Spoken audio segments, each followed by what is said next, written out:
खुदा का वास्ता है पाकिस्तान को ना तोड़ना, बलूचिस्तान से खबरें अच्छी नहीं आ रही।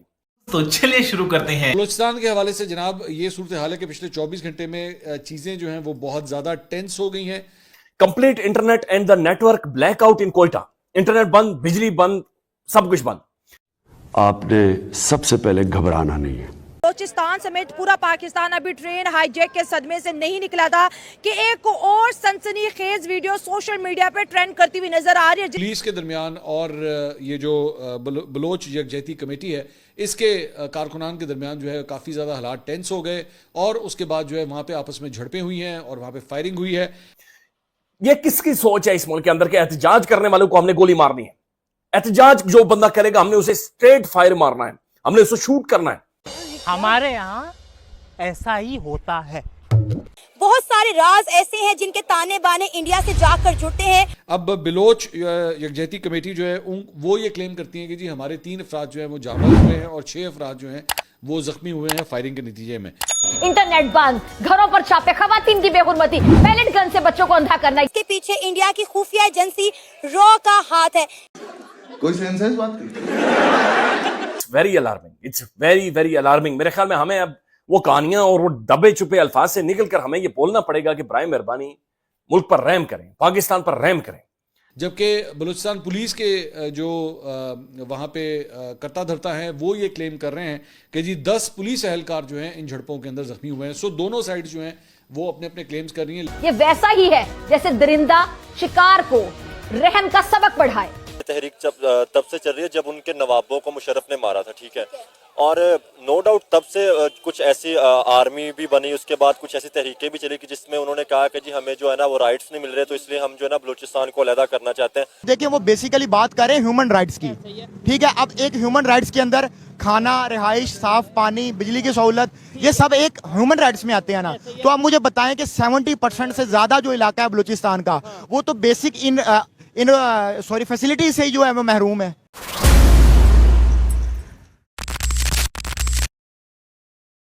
अस्सलामुअलैकुम, मैं हूं डॉक्टर फिजा खान और मैं हूं पाकिस्तान। भारत बलोच की जानिब से जो है वो कल एहतजाज की कॉल दी गई थी। 3 बजे कोयटा के अंदर जो एहतजाज की कॉल दी गई थी। और ये कहानी जनाब बुनियादी तौर पर यह कि बलोच यकजहती कमेटी ने आज 21 मार्च गुज़श्ता दिन यानी फ्राइडे को उन्होंने जनाब जो बलूचिस्तान यूनिवर्सिटी है उसके बाहर 3 बजे एक एहतजाज की कॉल दी थी। और ये illegal detention of the Balochistan Yakjehti Committee के जो सेंट्रल ऑर्गेनाइजर्स हैं उनकी इलीगल डिटेंशन है, जिसके खिलाफ उन्होंने एहतजाज की कॉल दी थी कि हम यूनिवर्सिटी के बाद जनाब एहतजाज करेंगे। ये भी बताया जाता है कि ये जो मुख्तलिफ कारकुन थे ये रेड जोन की तरफ जाने की कोशिश कर रहे थे। पुलिस ने जो है उनको जब रोका है तो उसकी वजह से हालात जो है वो काफी टेंस हुए हैं। भारत का पाकिस्तान में दहशतगर्दी में मुलविस होना वाज़ेह है। 12 साल का बच्चा उसमें उस गोली का निशाना बन गया है। अभी जो हलाकते हैं या जो लोग जितने उस गोली का निशाना बने हैं, शहीद हुए हैं, उनकी जो डिटेल्स आ रही है खौफनाक है, अलार्मिंग है। बलूचिस्तान को आज तक उसके राइट ही नहीं मिल सके। मादनियात वहाँ से निकल रही है, पूरी दुनिया में यहाँ से भी मादनियात निकल रही है। वहाँ पे जंगज़दा इलाके बने हुए हैं, कहीं भी देख लें ऑल ओवर वर्ल्ड में, ठीक है। अमेरिका जा रहा है लेकिन यहाँ पे हमें हमारी एस्टेब्लिशमेंट मार रही है। देखें कि चाइना में बुकटी को मार दिया इन्होंने। अच्छा। बुकटी का क्या कसूर था कि वो राइट पे था, मुशर्रफ ने उसको मारा है, ठीक है। ऐसा मुमकिन ही नहीं है कि उस टनल में ट्रेन की इतनी इन्फॉर्मेशन सोलिड हो किसी के पास, और एक ऐसा बंदा जो कि हमारी किसी फोर्स के हिस्से नहीं है, वो एक टीम जो फोर्स का हिस्सा नहीं है, उनको इतनी इन्फॉर्मेशन कहाँ से मिल रही है? सर आप मुझे बताएं, हम अपने घर के लोगों को खुद क्यों मारेंगे? मुझे इस बात का हम अपने इस लोगों को इसलिए मारेंगे क्योंकि BLA किसने बनाई है? तालिबान कहाँ से पैदा हुए हैं? ये हमने खुद तैयार की है। अच्छा। एक हमारी एस्टेब्लिशमेंट ने तालिबान को खुद तैयार किया, ऐसे ही है जिया के टाइम में कि उनके साथ जंग लड़े अफगानिस्तान में रूस के खिलाफ। तो आज वही हमें अगर मारते हैं तो हम क्यों किसी को कहें कि फलां ये कर रहा है, फलां ये कर रहा है? अलबत्ता ये जो कुछ भी हुआ है पिछले चंद दिनों से हमने जो कुछ भी देखा है उस पर amnesty international south Asia regional office जो है उसकी जानिब से भी जो है वो ट्वीट किया गया और उसने कहा कि जी बलूचिस्तान के अंदर जो है वो बलोच एक्टिविस्ट को जो है वो टारगेट किया जा रहा है।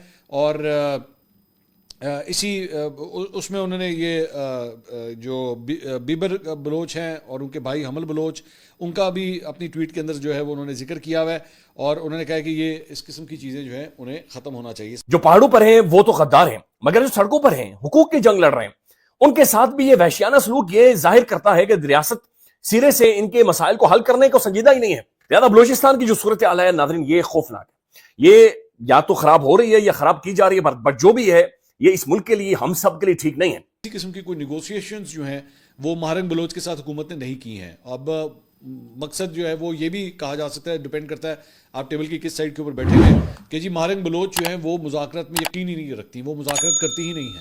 वो अगर कोई बस डिमांड करती है तो उनकी डिमांड पूरी होनी चाहिए। और दूसरी जानिब जो है वो हुकूमत भी अब ये समझती है कि जी इनके साथ मुज़ाकरात किए नहीं जा सकते। आम तौर पे दीगर सियासी जमातों के साथ या जो वहाँ की दीगर नेशनलिस्ट जमातें हैं उनके रहनुमाओं के साथ फिर भी कोई मुज़ाकरात वगैरह हो सकते हैं, लेकिन इनके साथ मुज़ाकरात मुमकिन ही नहीं है। स्कूल कॉलेज आप मुझे बताएं कि कितनी गवर्नमेंट यूनिवर्सिटीज हैं वहाँ पे, कितने गवर्नमेंट कॉलेजेस हैं, कितने गवर्नमेंट हॉस्पिटल्स हैं, और आपको इस बात का पता है कि जो हमारी नेचुरल गैस है उसके सबसे ज्यादा ज़खायर बलोचिस्तान के अंदर है। ठीक है, वो अगर जनूबी पंजाब तक पहुँच सकती है, केपी तक पहुंच सकती है, इस्लामाबाद पहुंच सकती है, तो उन तक क्यों नहीं पहुंच सकती?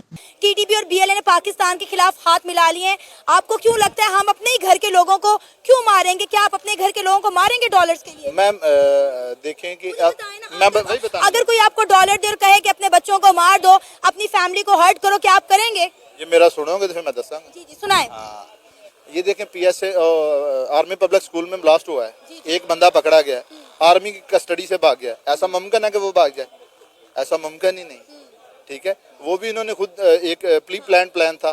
ठीक है, 9 मई को अपने बंदे मारे हैं इन्होंने, 26 को इस्लामाबाद में अपने बंदे मारे हैं, तो फिर मैं कैसे कह दूंगी ये अपने बंदे नहीं मार सकते? पाकिस्तान में दहशतगर्दी भारतीय मकरू साजिशें कई बार बेनकाब हो चुकी हैं। भारत की जो खुफिया एजेंसी रॉ है कई बार पाकिस्तान में दहशतगर्दी में मुलविस पाई गई है। बलोचिस्तान में अलहदगी पसंद तहरीकों को माली इमदाद, केपीके में दहशतगर्द गिरोहों की सरपरस्ती, कराची में बदअमनी फैलाने की कोशिशें, ये सब भारत के मकरू अज़ाइम का सबूत है। चुप, बिल्कुल चुप। आप देखिए कि एक वक्त था हमारी आर्मी का कितना एहतराम किया जाता था। इमरान खान की मैं एक वक्त में सपोर्टर रही हूँ, लेकिन 9 मई के बाद के वाक़ये के बाद मैं इमरान खान को सपोर्ट नहीं करती, क्योंकि इमरान खान ने हमारे छोटे छोटे बच्चों को, हमारी यूथ को दहशतगर्द बनाया। बात तो सही है। पाकिस्तान और इंडिया का प्यार कभी बन सकता ही नहीं। अच्छा जी क़यामत तक नहीं बन सकता। उसकी वजह यह है कि पाकिस्तानियों के दिल में कभी भी नफरत नहीं है इंडिया वालों के लिए। ठीक है, अच्छा, लेकिन जो इंडियन है ना उनके दिलों में ना भाई नफरत फैलाई जाती है। बच्चा उनका हिंदू, अगर वो हिंदू रिलीजन से ताल्लुक रखता है ना, तो उनको एक चीज उनके माइंड में बिठा दी जाती है कि बेटा ये जो मुसलमान होते हैं ना ये जिहादी होते हैं। क्या बोला तूने?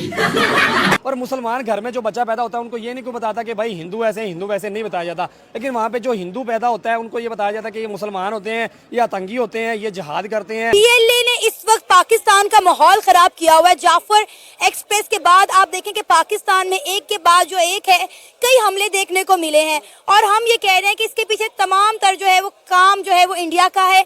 इंडिया और अफगानिस्तान मिलकर जो है वो बीएलए को जो है ट्रेंड भी कर रहे हैं और उनको फंडिंग भी कर रहे हैं।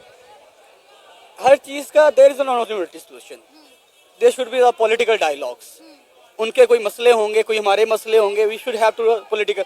अगर हम टीटीपी के साथ बैठ सकते हैं, हम we should have the sit with the BLA. कोई सर्टेन पॉइंट्स के ऊपर उनका सेटलमेंट करनी चाहिए। उनके भी कोई मसले होंगे, कोई हमारे भी मसले होंगे, तो एक political dialogue is a better than military solution. Central position जो है ना वो इस वक्त इस सारे मामलात के अंदर या कोयटा के अंदर जो इस वक्त सूरत हाल है वो महारंग बलोच की जमात ने जो है वो फिलहाल ली हुई है। अब देखते हैं कि दुआ कीजिए कि अगले 24 घंटे जो हैं वो काफ़ी टेंस हैं और कोई ऐसी जो है वो परेशान कुन खबर ना है। पायदार अमल लाने का एक ही रास्ता है और तमाम मसाइल का हल बिला तातुल बिला रुकावट बातचीत है। हम तैयार हैं। एक टाइम था कि हामिद मीर जो है मीडिया से, वो आज से तकरीबन 10 साल से ये आवाज़ उठा रहा है कि मिसिंग पर्सन की आवाज़ सुने, कभी किसी ने नहीं सुनी। एक बंदा तंग आके कुछ ना कुछ करेगा, लेकिन बीएलए खुद से कुछ नहीं कर सकती, तालिबान खुद से कुछ नहीं कर सकते, इनको हैंडल किया जाता है। कौन कर रहा है हैंडल? पाकिस्तान का मीडिया कह रहा है इंडिया कर रहा है, हम तो इंडिया पे मलबा डाल रहे हैं। आप भी मीडिया पे हैं, मीडिया की जबान बंद है, मीडिया सच नहीं बोल सकता। आप भी नहीं बोल सकते, कोई चैनल भी नहीं बोल सकता, कोई भी नहीं बोल सकता। ये सूरत बहुत खौफनाक होती जा रही है और इसके अंदर एक पागलपन, एक मैडनेस है जो कि नजर आ रही है।